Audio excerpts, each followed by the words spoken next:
The issues affecting us in our daily lives now in Europeans. Even we have a Chinese guy here. This is a glimpse inside the new Serbia. 9 years ago, Veselin Jevrosimovic left Germany to come back to Serbia and started ComTrade with just a handful of employees. Today, this high-tech company employs close to 600 people, not only in Serbia, but in neighboring countries such as Bosnia and Croatia. Jevrosimovic hopes companies such as his will incite young and qualified Serbs to stay. 5 years ago, we made some exams.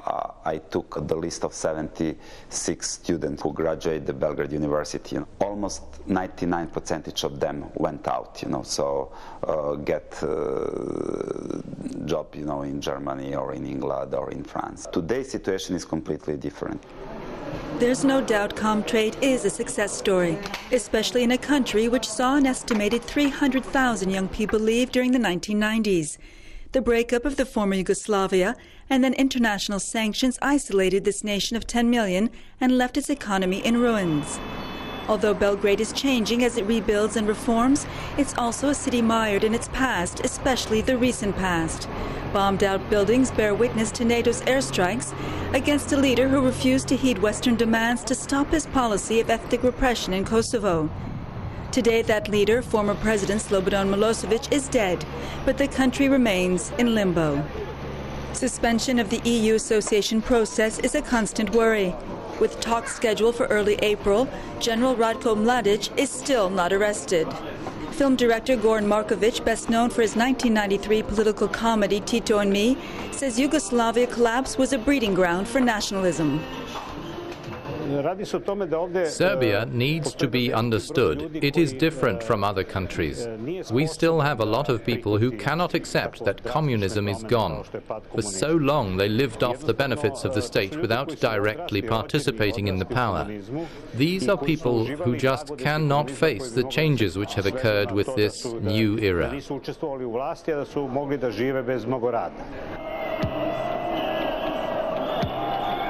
Markovic documented the arrival of this new era, the post-Milosevic era, in his film Serbia, Year Zero.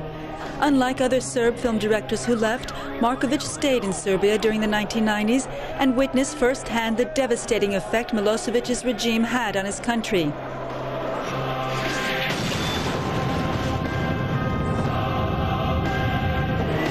The film ends with what is now called Serbia's October Revolution, an outpouring of protest which successfully overthrew Milosevic on October 5, 2000.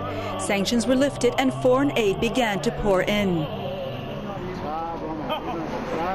But for some Serbs, this new era has brought few changes in a country where unemployment stands at 30%. This is Požarevac, some 50 kilometers southeast of Belgrade, and once a Milosevic family stronghold.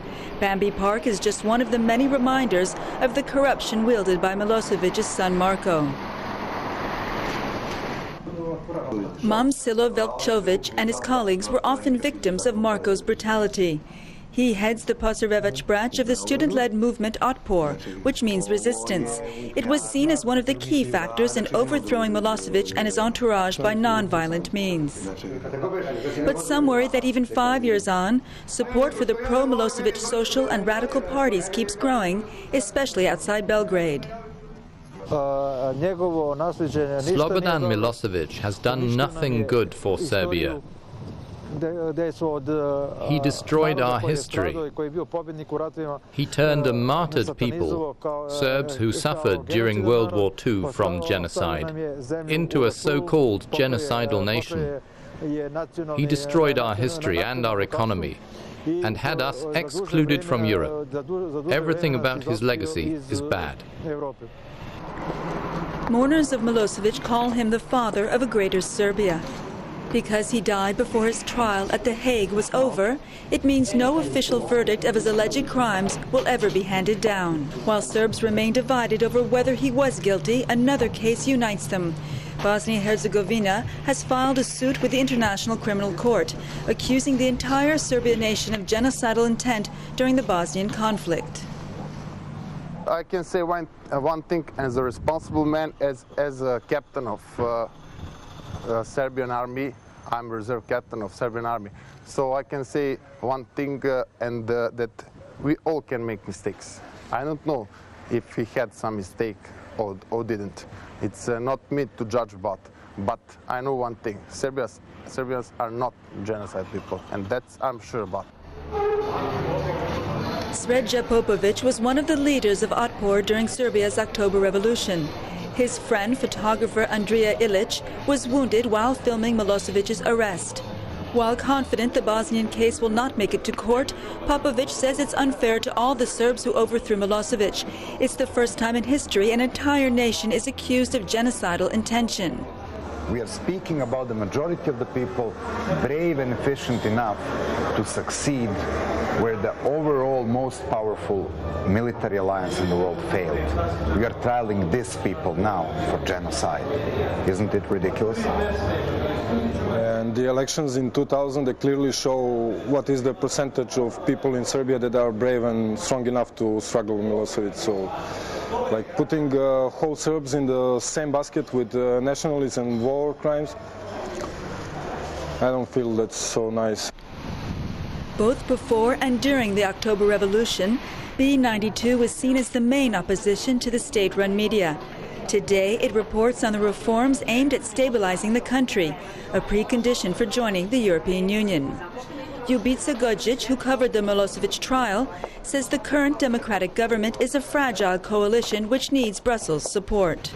Some sort of grace period would be welcomed here, because it seems to me that there is determination, there is political will. This is what you can hear from politicians here. People sometimes imagine, sitting in Brussels, that there is nothing easier than just arrest General Ratko Mladic and all the other Hague indictees and send them to the tribunal.